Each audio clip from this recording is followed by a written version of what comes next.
Welcome to This Week in Real Estate with Jonathan Harmon and Bryan Nale, your local experts on all things real estate in Middle Tennessee. Listen in as they discuss the current state of the market, the latest trends, and have a little fun while doing it. We do want to say the opinions voiced on this podcast are for general information only and not intended to provide specific advice or recommendations for any individuals. All right, y'all, welcome back to This Week in Real Estate. It's 2025, y'all. We got Jonathan Harmon and Bryan Nale, as always. This Week in Real Estate. Take it away, boys. Nail your mortgage. Nail it. You don't know my tagline. Eager to serve. He was looking. Busted. Eager to serve. That's all right. No problem. Hey, look, we're sitting on opposite sides. So this new setup, I know. Crisscross. Yeah, crisscross applesauce. Yeah. Hey, your clothes are on the right direction though. I don't know if I like this setup. What do you think? Well, I'm going to watch the film. You Yeah. can go back and watch the tape. I don't have very good posture. That's the problem. So I have to Yeah.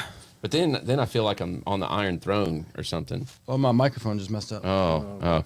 It's a work in progress. I like that Trent is trying new things. We should all not be afraid of change. Yeah, be more like Trent. Don't be afraid of change. Oh, boy. This is going to be Something great. like that. Just hold it. Just let it. It's great. This is a live blooper reel. Just let it. Just Let it rest. flow. Oh, that's not going to help. What you just did. Rest it up against the chair. There it is. Ta-da. Okay, well, there we go. All right, well, welcome to This Week in Real Estate. It's 2025. We got a great show ahead. We're going to talk a little bit about some real basic numbers that happened for the month of December. It has been a very interesting 38 days. And they're getting more interesting as we go. I think some people might like to hear what Zillow and Fannie Mae have to say about next year. I And think if they match or they don't. Yeah. And your watch has something. That's yours. Oh, that was mine? Yeah. Oh, well, that was me. Oh, it's trying to tell us what it says. Bryan, I think I'm getting saltier in my old age. It's midlife crisis time. It is midlife crisis time, and I feel a little bit like grumpy old men right now. Yeah. Like, I don't really have a lawn that I care about that much. So, I mean, I have a lawn, but I don't care about it. So I'm not going to tell anybody to get off my lawn. But I have this thing that I'm developing, and it's like this cynicism, and being a real estate agent and having a good friend and a few other friends as well that are mortgage lenders. I've discovered that we're the most unrealistic, optimistic people on the face of the planet. If my wife is watching right now, she would completely agree with you.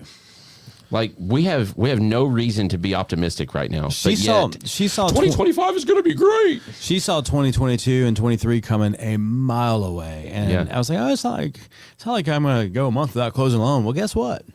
I didn't, but I've come real close a couple times. Yeah, well, I went more than a month without closing a transaction. Yeah, and this is not me complaining as far as that goes. I'm very blessed in my career path, but why are we so optimistic? Is it that we just want people to try to catch our optimism and somehow that's going to motivate them to do a transaction? Or is the optimism what brought us into this industry to begin with? Because it's a fun industry to work in. I mean, the opportunity to kind of make your own schedule and dictate who you work with, and to some extent, there's a lot of the earnings potential. There's so many great things that work in this industry, but man, it's also really, really hard, and it can beat down even the strongest optimist. Yeah.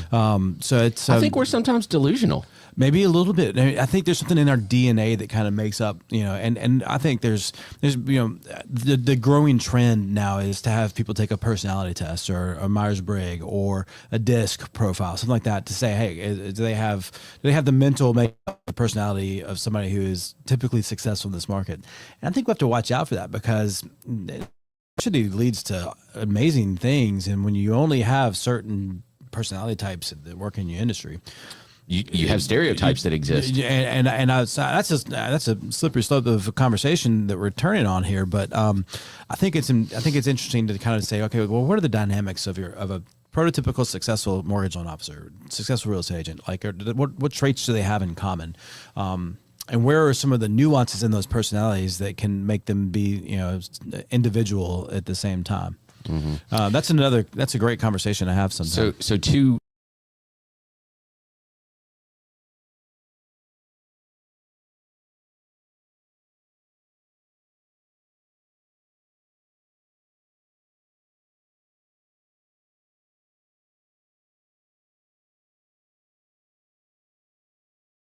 Job, and they said, "Hey, you are hired. We can't wait to have you. All you have to do is we have to put something in your file folder to show that you took this personality test."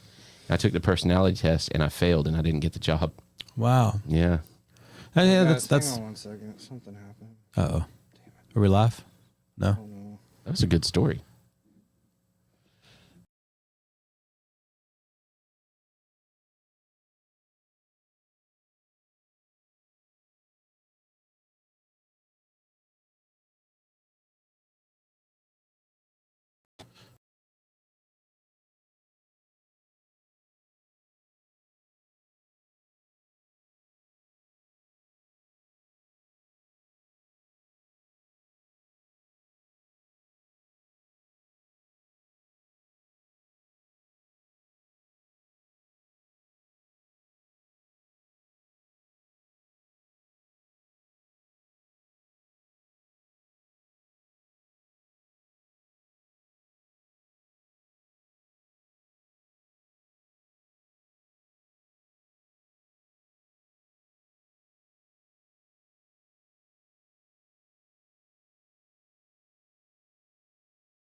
We're back. Sorry about that.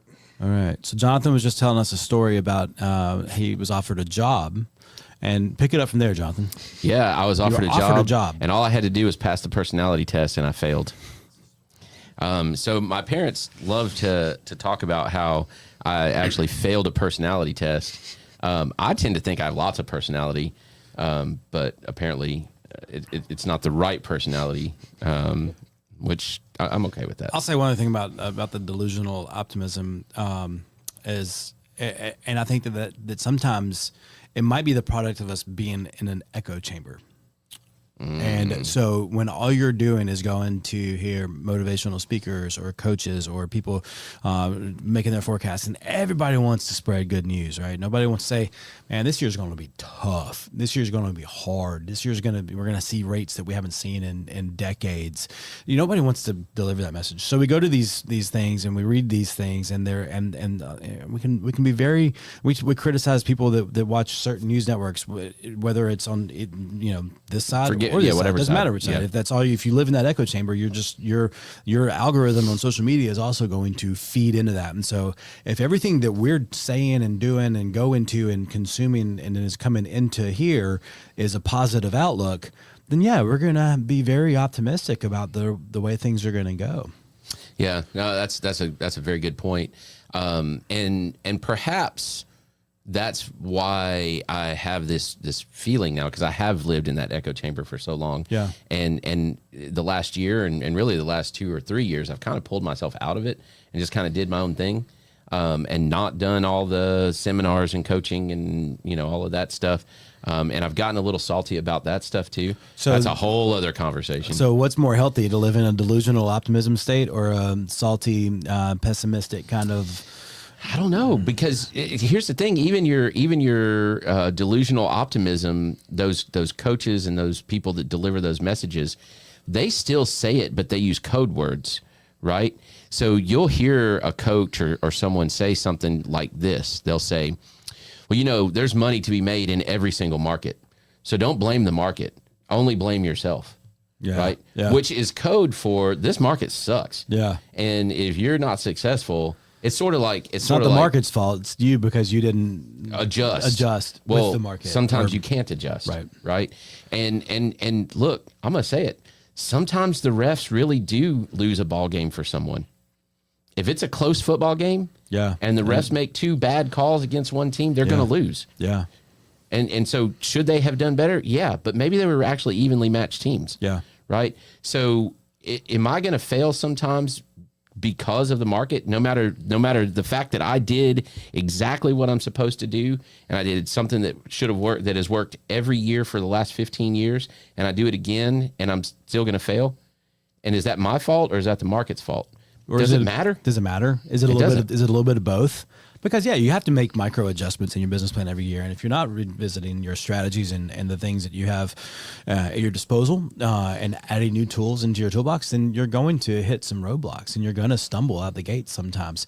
So I think sometimes it's enough to do you in for the year, and it can be. And so what you have to do, I think, is just kind of step back from your business every couple months and just say, hey, what's working, what's not working, what do I need to tweak, what do I need to adjust, and at the end of the day, how can I deliver great value and expertise to my clients so that A, they'll continue to work with me, and B, they'll help spread the word about me. Or don't. Or just mail it in. Just say, I've had enough, I'm done.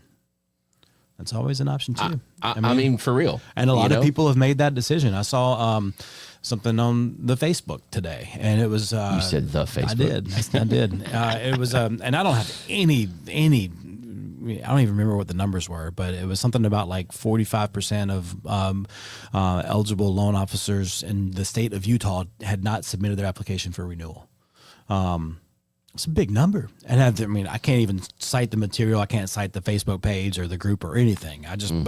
So it's very anecdotal, and I don't have any, foundation for the truth of it, but you might have just made it up completely. But I could completely see that. And so every day there's people who are deciding to leave the industry. Now, that may take them until the next period of license renewal for it to show up in the stats. Sure. But every day there are people who are deciding that I don't have it in me to go up this hill one more time.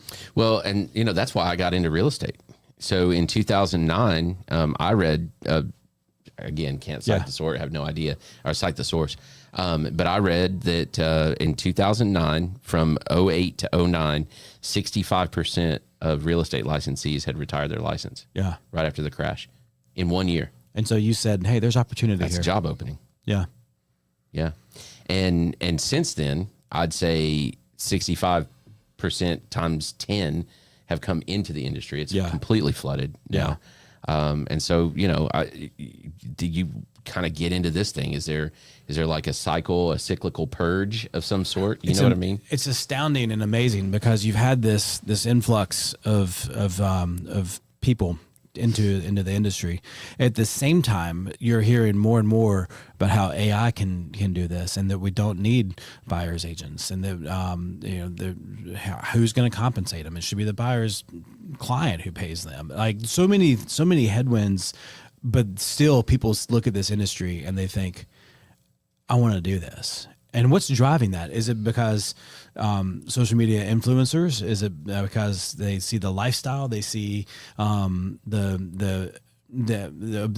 ability to generate instant success from a financial standpoint? It's again much easier said than done, but some people hit it and they hit it great. I think it's back to that personality trait of delusional optimism, right? So if somebody looks at me, I've been in the business for 15 years. I've had moderate success. Yeah. Okay. Certainly not a world killer, by no means. Right. But I've done okay. Right. And I've had fun doing it. And I've been pretty vocal about that. I'm not shy. I'm pretty transparent. And so they look at that and they know me personally and they're like, oh, well, he's not all that smart. So if he can do it, I can do it kind of deal. And I can do it better because I'm nicer or whatever. Yeah. Right. And they're probably not wrong. But what folks don't see and what I don't put on social media and things like that, and what most agents don't is, like I said, I haven't closed a transaction. I closed one transaction from October to the end of the year. Yeah. Right now. So that means that for 3 months, I didn't have income. Yeah. You know what I mean? And what they don't see is, 150 phone calls in 2 weeks that you make and get hung up on 149 times. Yeah. Do you know what I mean? Yeah. So people don't see that stuff. Well, when they and do, they don't understand what that does to you. when they do see it, it's probably a TikTok or an Instagram reel, and it's a funny joke about how when you see somebody who just bought a house and they didn't use you, and you're like how you treat that person disparagingly. So it's that's when you see it, and but man, the manifestation of that is a lot more powerful in real life than it is when you're just watching a funny reel about somebody saying, "Oh, you're almost clear to close on your house. Oh man, you should go buy a new car to celebrate." Like, no, like that would never be something you would tell somebody to do in real life. But it's a funny haha kind of thing as you're scrolling through social media. Tongue in cheek, yeah. Yeah. And it's 15 seconds. But the reality of that situation is, I've had that happen many times, and I've always, I've kind of taken the mindset of, well, that's on me. It's not on my friend who didn't use me. It's on me. Or it might be because they don't want me to know their business. They don't want me to know their financials, or something on their credit report they may not want me to see, or their bank statements they may not want me to see. So I've learned to let that just kind of roll off of me and not take it personally. But man, there's sometimes when you're like, oh man, I wish I'd known that you were buying a house. But then that's where I put back on me. I didn't post on social media enough. I didn't reach out to my database enough to make sure that person remembered me when the need came up for them to buy a house. Or maybe it's something completely unrelated to that. Yeah. Maybe, I know one family that I am good friends with them, like legitimately good friends with them. And their family has always had the same person that is their family realtor. Yeah. And I can't compete with that. Yeah. Nor would I even try to. Right. Because we're talking a 40-year relationship. Yeah. As opposed to I've been good friends with them for, 20 and a realtor for 15. Yeah. So, and maybe it's something like that. Or maybe it's, hey, Billy Bob over here, cousin Billy Bob got his license last year and he's done pretty okay, or he hasn't done anything. And so there's pressure from someone else to. You talked about this a few weeks ago. To use it. Use Billy Bob. And that Billy Bob transaction was a transaction that you didn't get to get. That I should have. That you normally would have. Should have. Yeah. That you feel like you would have had at least an opportunity for the at bat. Mm-hmm. And if you got the at bat, you're pretty confident in your ability to win the business. Yeah. Well, so here, my take, 2024 sucked as far as activity goes. The numbers show it. Transactions were at their lowest point since 2010, I guess it was. Yeah. The number of listings was for December was down pretty substantially. It was the third. I pulled stats for 5 years back. The number of listings, just active listings in Rutherford County was the third lowest in the last 5 years for a month. The number of transactions was the sixth or seventh lowest in the last 5 years of closed transactions. But yet price is up. It's the highest point that it's been in the last 5 years, which is ever, because it's always gone up. Yeah. So we're literally at the highest average sales price in Rutherford County that we've ever been. The average sales price is $530,000 and some change. The number of showings tanked. So that means that the number of closings in January is going to be low as well, right? Maybe even lower than it was. It's a wild time. Yeah. It's a wild time. There was 460 some closings in the month of December, and we've got how many agents in Rutherford County? I don't know. 5,000 agents or something. Okay. Think about that for a second. Less than 1% of agents did a deal. Yeah, less than 1%, eight during the month of December. Wow. ATE is what I'm saying, not EIGHT. They didn't eat. They didn't eat They didn't. Yeah. They didn't eat. Yeah. They didn't make any money. Yeah. None.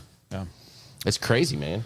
And and what's wild is, I would venture a guess that there's a lot of agents that had 2 or 3 closings in the month of December. So when you start doing the math on that, a lot of agents didn't have anything closed. Now that's 1 month.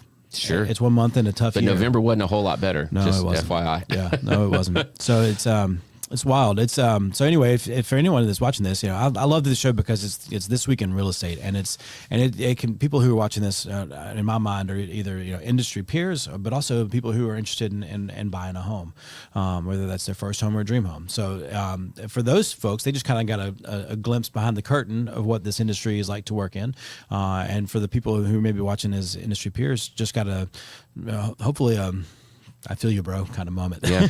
Well, and I'm gonna throw one more wrinkle out there because I have shed the delusional optimism clothes. Like I'm my own version of woke. What if right it's now. Hesitant optimism? I'll tell you. No. There's some people that come in with hesitant optimism. Well, that's not me. No. I'm You're delusional all the way until I'm you just weren't. right down the middle, bro. I'm awake and I'm realistic. So here's the other thing that I'll tell you: if you are a consumer, if you are someone that is contemplating a move this year, be very, very, very cautious and very selective about who you work with. Definitely work with someone. Okay, even if the whole buyer's agency, all of that stuff, it's just stuff. Anybody that is a pro knows how to handle that, knows how to present that to you. You're going to be just fine. There's ultimately no change for a buyer. Yeah. I mean, there really isn't. Yeah. Not really. The market hasn't shown that. No. And we can make whatever work. We'll figure it out. Yeah. Okay. But think about this for a second. If you've got several thousand agents and you've got less than 1,000 closings, right? And you do have people that have had multiple closings. You have agents that are okay right now, but you have a lot of agents that are desperate right now. Mm-hmm. And desperate agents don't give good advice. Even good agents can find themselves in a corner. Yep. I had a conversation with a friend this morning, as a matter of fact, and he is a much better agent than I am as far as his cognizance and his like he's good, right? And he said, man, I'm discouraged right now. And he said, do you have some encouraging words? And I said, no. He called the wrong guy this week. Yeah. I said, no. I said, I don't. I said, suck it up. Misery loves company. Yeah. Well, and not just that, but suck it up and do the things that you know you should do. Yeah. Right. And take care of your clients. Yeah. Period. At the end of the day, put their needs and their desires, absolutely. their goals, And their he will. dreams, He'll be everything fine. like that first. And I would trust him implicitly. Yeah. Right. But there's a lot that I wouldn't. Yeah. There's a lot, and they're going to put their needs ahead of yours, and they're going to get the deal closed because that's what's most important, and they're going to convince themselves that that's what's most important to you, the consumer, right? When really it's what's most important to them. That's a good thing that you add there. It doesn't mean that person's a bad person. It means they've deluded themselves to a certain extent into thinking that they're acting in their client's best interest when if they really were to dig deep or be probed on it, maybe they weren't. Yep. Well, you don't need to probe me. I see where you are. No, the reason I said that there will be no probing on this week in real estate. The hesitant optimism comes from my story, my origin story. I'm a superhero, mortgage loans. I was in retail banking for Clark Kent for 12 years, 13 years or so, and was a branch manager for a couple different banks in Murfreesboro, and through that time, got exposure to the investments world, to the commercial banking world, to the small business banking world, to the treasury management world.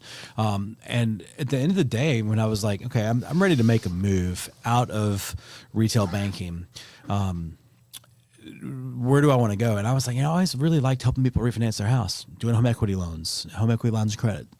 So I think I want to work in mortgage. That's how I got here. But then I was like, man, that's 100% commission.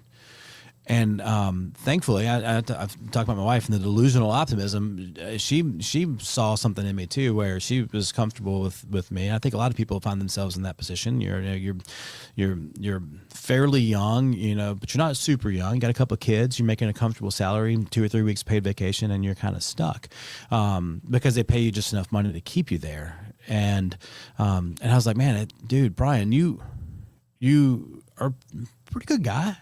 People like you. For the most part, you don't have a lot of enemies, right? You've done a good job of putting yourself out there in the community for 12 years. You're good enough. You're smart enough. And doggone it, people like you. And doggone it, you live in Rutherford County, There you go. Tennessee. You know, it's one of the hottest real estate markets in the country. If you can't make it in Rutherford County, then what does that say about you? And that's maybe where the delusional optimism came in, because I thought for some reason that The delusion is that it's all you. that I would be able to find Yeah. enough people to trust me with their clients, and find enough people who would trust me with their transaction, that I could make it in the business. Without a little bit of that delusional, hopeful optimism, whatever that is, you can't even take a step into this arena. No, because the first slap down, you fold. You're like, oh yeah, see, I saw I knew this I couldn't coming. do it. I'm out. Yep, Yeah. exactly. No, you're right. You're right. That was market movers. That was pro tips. That was the show, folks. Yeah, that was a little counseling session. A little therapy. Yeah. I mean, I feel better. I feel great. Do we have any? You got a fun picture for us? Yeah, I do have. This is real. Yes. It's my favorite time of the week. Is it really? Yeah, I love Thank this. goodness he has one dialed up. It better be good today. It better be good. Better be. Your delusional optimism isn't working right now. No, it better be good. That is my demanding Oh, optimism. it's a good one. It is a good one. Is that a pig? That is a pig. Oh Lord, is that a bomb shelter? I don't know about that. What I know. There's questions. is this, like spy footage for an Al Qaeda camp? Or? I don't know.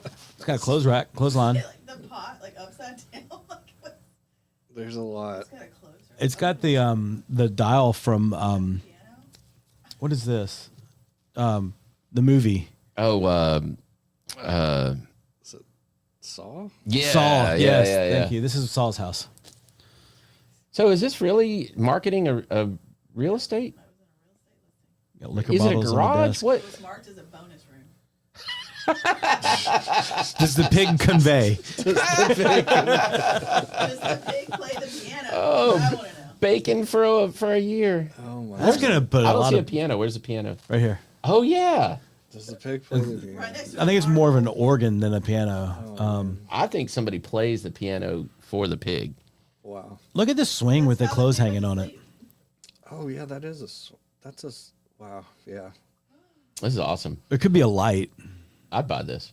But the string, I'd buy that. Yeah. I'd buy the this. string is the clothesline Yeah, I'd buy this. from the ceiling. That's All right, fantastic. let's Oh. move on. And whiskey. Yeah, it's got liquor. And the old phone. Sold. I'm in. All right. All right. Moving on. I need the address for this one. Yeah, text that to me. What's It's Even better. I love Kansas. Do you really? Carry on, wayward son. Oh boy. Or should we be just dust in the wind? Oh boy. that house is dust in the wind. Jeez, that's classic. What do you wanna tell the people about what's on deck and some of the potential? Yeah, I changes? kind of teased a little bit about Fannie Mae and Zillow. Yeah. And so this is from the Housing Wire. I just read this morning. It was published in December, but it's still, I think, applicable and relevant. So as part of their newest outlook, Fannie Mae's economists shared 5 predictions for the housing market in 25. So after each one of these, I want to get an instant reaction from you. This is predictions for the housing market in 2025. This is from Fannie. From Fannie Mae. Okay. Average mortgage rates will decline modestly but remain above 6% with likely bouts of volatility. Jonathan agrees. Existing home sales will remain near 30-year lows, but location matters. Yes. New home sales will remain a bright spot in the housing market in places that they can be built more easily. National home price growth will decelerate.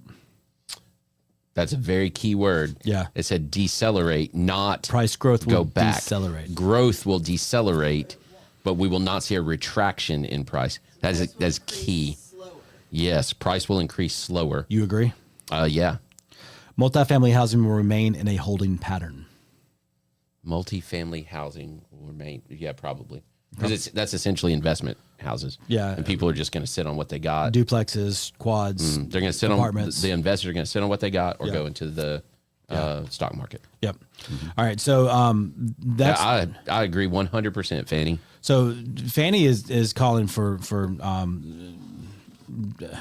That's what they're saying. They're basically saying 2025 is going to be more of the same from 2024. Right. And possibly just a little bit worse. That's right. Yeah. Zillow is the eternal optimist here. Oh, Lord. And they're dead wrong usually. So dramatic mortgage rate improvements are destined to play a major role in the coming year, according to Zillow's newest forecast. All right. So hold on a second. Let's pull that apart. Dramatic is in quotation marks. And this is published by Housing Wire. Dramatic and destined, right? Dramatic mortgage rate movements are destined to play a major role in the coming year. So let's pick that apart for 1 second. Yeah. Okay. Destined tells me that at some point mortgage rates are going to move dramatically. Yes, that's true. Yeah, it doesn't say improvement. They're going to move down. They're going to move back up. They're going to move back down. So they're going to be volatile. Those were buzzwords for volatile. And look, at some point, rates will come down and they'll stay down. Yeah. Is that going to be this year? I don't think so. I don't either. And what is down? When it's another exactly. Down. Yeah. Which also calls for declining. So I'm going to start from the top. Dramatic mortgage rate movements are destined to play a major role in the coming year, according to Zillow's newest forecast, which also calls for declining mortgage rates to be a catalyst for home sales growth and home price appreciation in 2025. Well, you had me all the way up until in 2025. Yeah. There's a strong sense of deja vu on tap for 25. Okay. Yeah. We are once again expecting mortgage rates to get better gradually, and opportunities for buyers should follow, but be prepared for plenty of bumps on that path, Zillow chief economist Skylar Olson said in a statement. Those shopping this winter will have plenty of time to choose and a relatively strong position in negotiations. That is a fact. And read the first part of that first sentence of that little part. There's a strong sense of deja vu on tap for 25. Keep going. Those shopping this winter have plenty of time to choose a relatively strong position in negotiations. There was something in between there. What did you say in between there? We are expecting mortgage rates to get better gradually, and opportunities for buyers should follow, but be prepared for plenty of bumps on that path. Yeah, so let's talk about that for a second. So, yes, if you're the person that has talked to Bryan and you've talked to me, and we've said, okay, look, if at this current rate you can afford X, whatever it is, this price point of home with your cash and this rate, this is what you can afford. If rates were to drop by 1%, then your affordability would go up to this. Okay, and now you're stuck going, okay, so do I wait for rates to drop? Do I wait for prices to come down? How do I manipulate my affordability index? Because rates, house prices, cash position are the three things that really dictate your affordability index, right? And the rates are tied back to your income. So ultimately, I guess there's four, your income. So based on all of that, what is the pry bar that's going to break the log jam for you, right? And which one's going to happen first? Right. Okay. Honestly, of those four things, rates, house price, cash position, and income, the one that you have the most control over and the one that you can fix the fastest is probably your income and your cash position, in that order. Yeah. I mean, let's be honest about it. Yeah.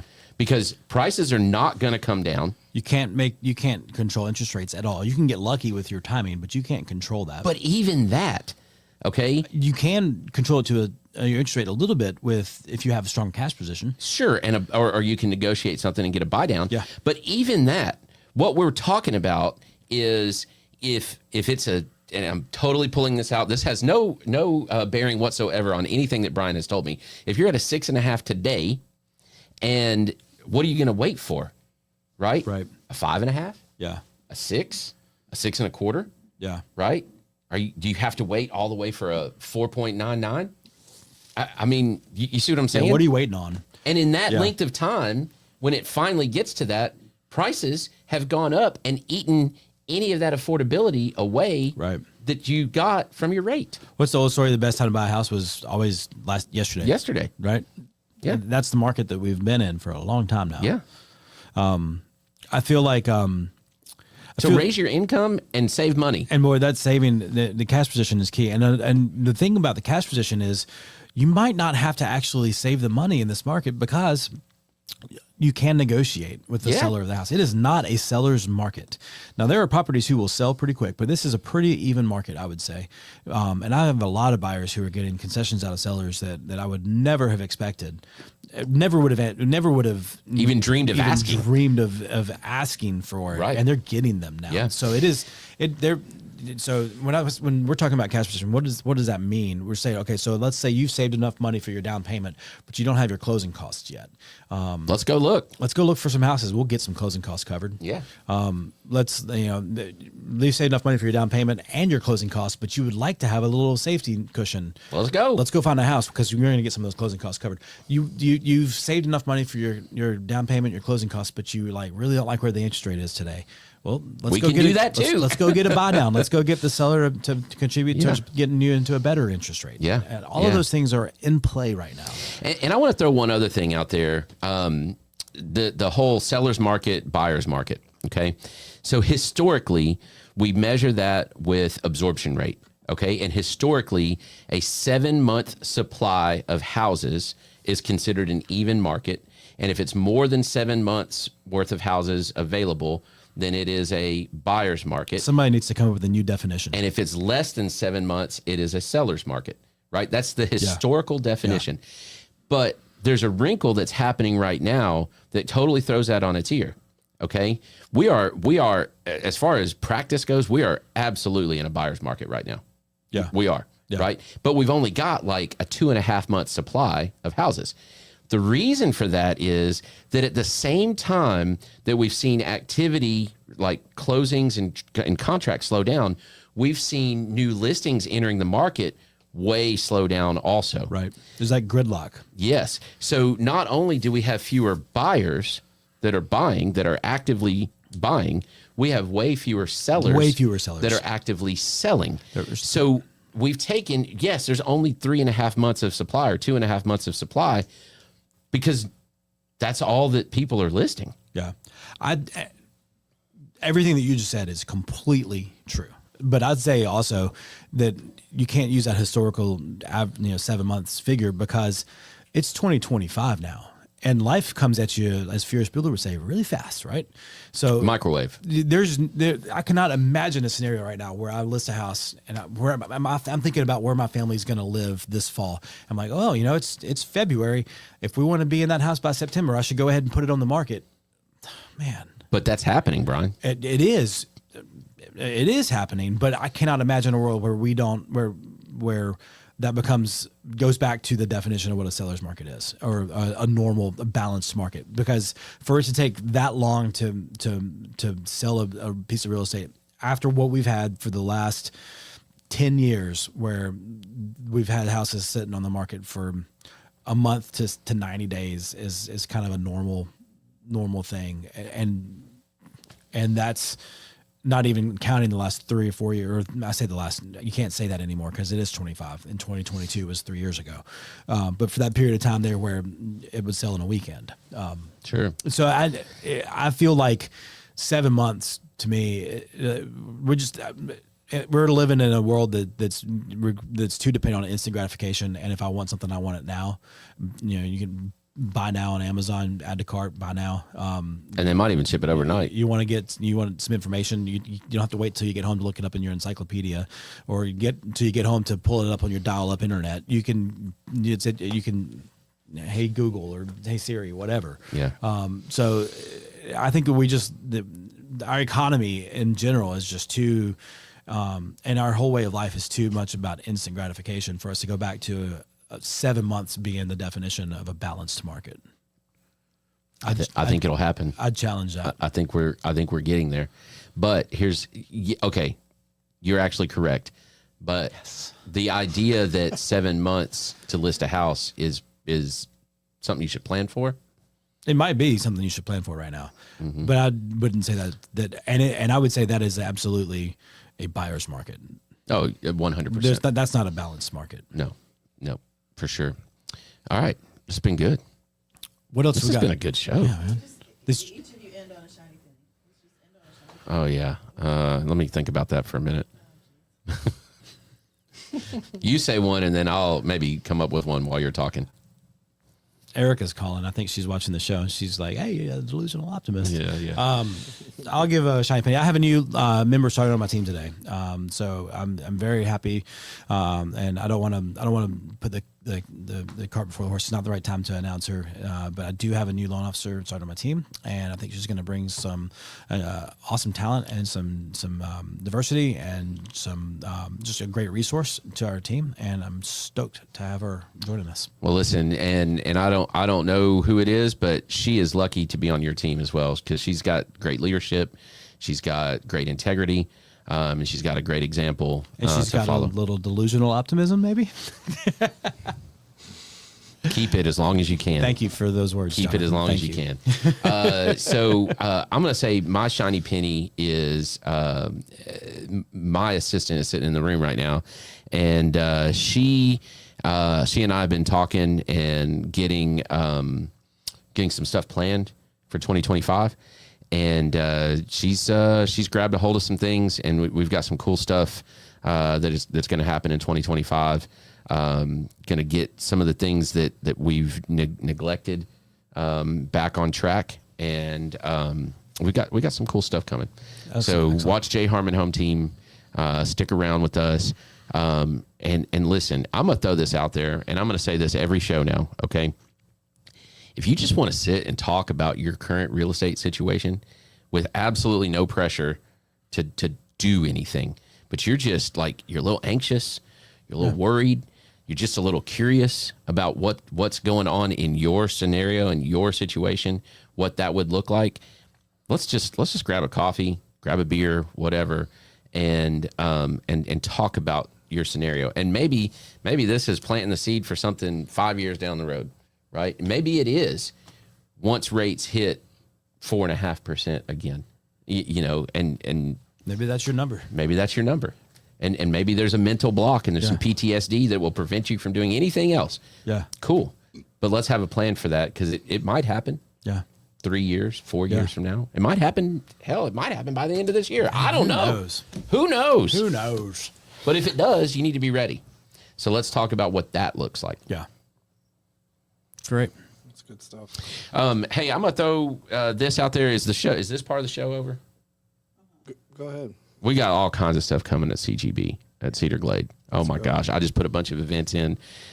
We've got a comedy show coming up on the 24th of January. We've got Count Drahoon is back on the 31st. We're doing the best of the worst fight scenes in B movie history. Oh, sweet. Yeah, it's a montage. It's going to be awesome. Oh, man. That's going to be a killer. We've got the songwriter competition on February 2nd. That's going to be good. Our friends Stones River Revival are going to be playing in that. So is the Howlin' Embers. Love those guys. Some of my favorite folks. And lots of others. There's 16 entrants in that. I'm not the judge, so I can talk good about whoever I want. And what else do we have? We have Valentine's Day with the Howlin' Embers. We've got the St. Patrick's Day is already scheduled. We're going to open a day that we're not open, right? Yeah, Fat Tuesday. Well, we're open on Tuesdays now. No, but St. Patrick's Day is on a Monday. It's on a Monday. That's right. We got a Fat Tuesday party coming on March 4th. And today I attended a thing with United Way, and we're hosting a drop-off location for the Baby Basics.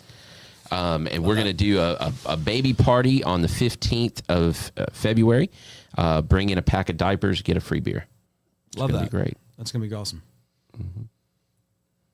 And there's some other stuff, too, that I can't remember right now. So much. That's awesome. Wintry Mix. Oh, yeah. Wintry Mix. Yeah, it's a new sour that's got some fruit flavor. It tastes like that stuff you cook on the stove. Those simmer bags that Gateway gives out. Yeah. That's what it tastes like. It's good. Shout out to Gateway. We love Gateway. Love y'all. Big heart. Big heart. Find us at Boom Boss. Oh yeah, Cedar Glade's now at Boom Boss. Missy sold that account. I took a half barrel of toasted pecan porter yesterday. Excellent. Nice. That's it. Big things on deck. What about you, Trent? Anything cool? Spread the positive. Yeah, we got some cool shows coming down the line. Shout out to Matt Harriman. He's starting a show called Legacy Builders. It's going to be really cool. Had some pretty big guests already, and another one is the Together as One podcast with Luke Cameron. He's the adopted son of Kirk Cameron. Pretty crazy. So it's all about adoption. He's starting an adoption agency here in town, and all the usuals are still rolling strong. Raising Barbara Jean and Wanda, and Popular Opinions. T-Wire, the Spread the Positive podcast is ramping back up. So yeah, we got. There's a lot down. Irreverent Real Estate, finalizing that. I'm trying to get this intro right. It's been a challenge. So Yeah. So I just want it like short and sweet, but like kind of dark and mysterious. So that's me. I'm short, sweet, dark, and mysterious. That's Jonathan Harmon. I'm trying to get it Dark? right. Well, you know Twisted personality. when I order my coffee, they always say, "Do you want me to leave room for cream?" And I always say, "No, I want it black, like my soul." That's too much. Yeah, Missy, you got 80s prom coming up. Yeah, when is that? That is February 22nd February 22nd. at the Walnut House benefiting Purple Paws. Nice. Very good, very good. I went to that 2 years ago. The first year, the Ghostbusters showed up. It was awesome. Yeah, that was sweet. The DeLorean was parked outside. Yep, It was spectacular. that was legendary. So we may have to make a reappearance. I don't know why I missed it last year. I don't remember, but we may have to make a reappearance. I have my cool slatted glasses that light up. That's a great picture. I think we did it. There's going to be some cool changes to this show too that we're excited about. Yeah, we're gonna So spice it up a little bit. Stay tuned. Stay tuned. It'll be worth it. Yeah, Who do you remember that movie? Stay tuned. No. sounds. Oh, it was interesting. All right, Well, that's it. we'll see y'all next time. Bye.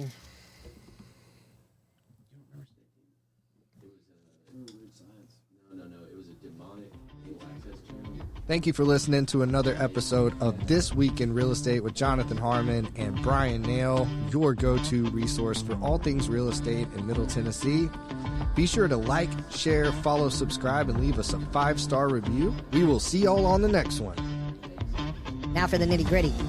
Primis Mortgage Company is a subsidiary of Primis Bank, a member FDIC. Primis Mortgage NMLS number 1894879, BK number 1042893, ML number 1894879. As always, all loans are subject to credit approval and product guidelines. Equal housing lender.